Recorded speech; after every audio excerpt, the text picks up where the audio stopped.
Yeah, I was gonna mention like state games commits, just because we've actually had quite a few come through so far. 33 commitments from the state games, and this was as of yesterday, maybe this morning or something, or last night. Some kids announced that we don't have tracked yet, but 30 commitments. And shout out to Lewis and Lincoln Land this year so far. They have the most commitments from the event, each with 4, and then Bradley trails right behind them right now with 3. And those 3 Illinois guys going to Bradley are Adam Swanson, Connor McKay, and Joe Kelly. So cool stuff there. Yeah, all three of Gav, those did we ever guys. get a No, go ahead, Tyler. sorry? Did we ever get a final? So who was the top winner last year? Was it It Lakeland was from? Lakeland. I don't have the number, Yeah, but it was. I believe it was Lakeland.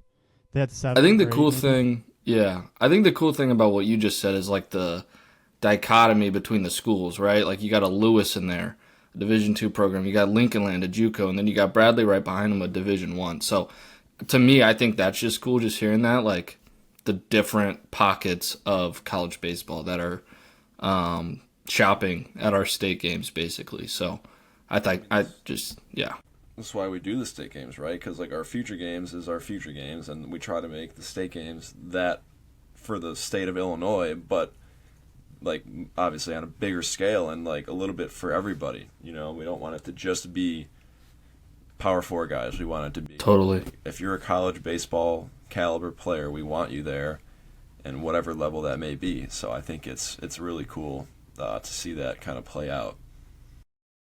And one thing that I've noticed, and I know Bradley has a new staff, but like I've seen so many kids committing to Bradley the past maybe month or so. I know like the Wisconsin staff, the Ligon brothers up there are both going to Bradley. We've had obviously, like I said, 3 guys there from Illinois, and I think there might be 1 or 2 more that weren't at the state games. I could be wrong there, but I just feel like I've seen Bradley commits come through quite a bit the past month or so. So that's cool to see for Bradley. It seems like they were aggressive with the senior future game guys. Yeah, Yeah, I don't know if that's what you were going to say, Hammett. Yep. But a I mean, couple of those guys from Illinois were crossovers, guys that were at the senior future games and then also came to the Illinois State games. And, you mentioned the Illinois State games and the beauty of it continuing, we're on our 4th year, going on our 5th. Like, it continues to grow from a player perspective, but that's great. What I love to see is it's growing from a college coach's perspective. Every year we get more colleges there, and that's what it's all about. This event is for the players. It's for them to get in front of these coaches and have a showcase in 3 games and do their thing. Yes, we get a great look at these players as well, but it's for them. They've come to preseason IDs. They've done it in the high school season. They've done it in tournaments in the summer to get noticed, to get that attention from us. Now we want to put them in an environment where they can shine and all the lights, all the eyes are on them. And then these coaches get to,